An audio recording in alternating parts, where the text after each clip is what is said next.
If you invest in a fund, will you make over time the same return as a fund does? Better return or a worse return? Usually it's a worse return. Illogical until we bring in the human factor.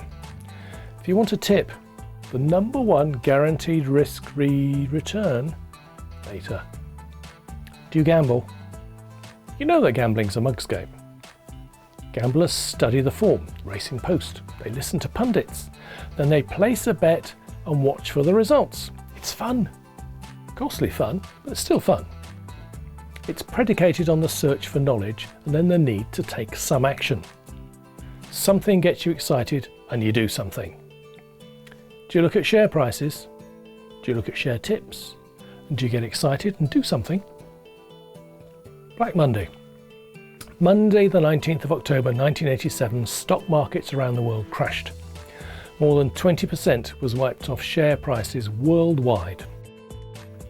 Clients of ours had only a few weeks earlier invested in a range of unit trusts after long and careful consideration of trading history, likely prospects, etc. They lost over £30,000 overnight. They panicked and sold, whereas laziness, inaction, would have saved all their losses, as 6 months later their funds were trading back at pre-crash levels.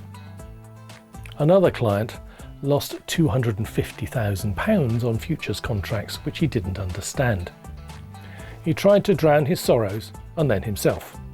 Achieved the first so well, he used an empty swimming pool for the second. His hangover was worse than his sprained ankle. Black Monday was only one example of crashes and panics around the world.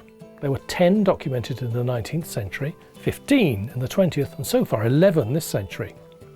Some were caused by automated trading systems, programmed by people, and some were caused by old-fashioned investor panic.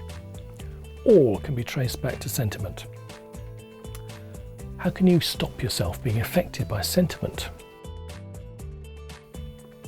You need to ask yourself some fundamental questions before you can assess what you need to do and how you might go about it. Ask yourself what personal objectives you're seeking to achieve in growing your wealth. Money is not an end in itself, it's what it allows you to do. What do you want it for? You need to consider timeframes, what lifestyle you want for you and yours, what a secure retirement might look like, and how these objectives might change over time.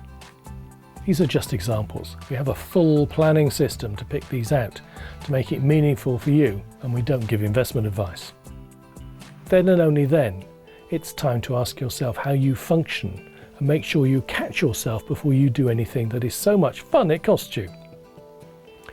Ask yourself 3 questions before you make any change. If this goes well, what impact will it have? If it goes badly, what impact will it have? Have I been wrong before? Be honest. If you need a clue, it's yes.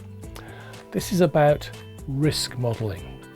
Will the change have a big impact but small risk? Maybe do it. Will it have big impact, big risk? Mitigate it, not all eggs in one basket, as it were. Will it have small impact but big risk? Don't even think about it. And then, do I have to take this risk? Usually you don't have to. You want to. You're a teenager again. Mum, Dad, I have to have new trainers, phone, dress, jeans. If I take this action, can I eliminate the risk? If I can't eliminate the risk, can I mitigate it? This is what a bookie does when laying off a large bet to other bookies. Bookies are better at this than you. Follow their methods. Remember, risk is a function of probability and impact. High impact? Why do it? Considerations like this allows you to diversify a portfolio, balance risk and rewards, and ultimately, if you leave well alone, build wealth. Have I just been talking about investments? No, I've been talking about decisions, business as well as personal. They're all made by the same you after all. Make the decision, don't overthink, but don't get excited and feel you have to act. Exercise self-control and self-confidence. Be ignorant and lazy. Then at least you will match the market, not lag it. Want a guaranteed return 100% risk-free? Boring. It's obvious. People don't do it because it's boring and obvious. Pay down debt. got a blog section on the website all about thinking and decisions, and one's on planning and management. Click the link in the description, start your journey. Be sure to check back to the website. The new Thinking and Decisions section will be regularly expanded with resources to help you succeed.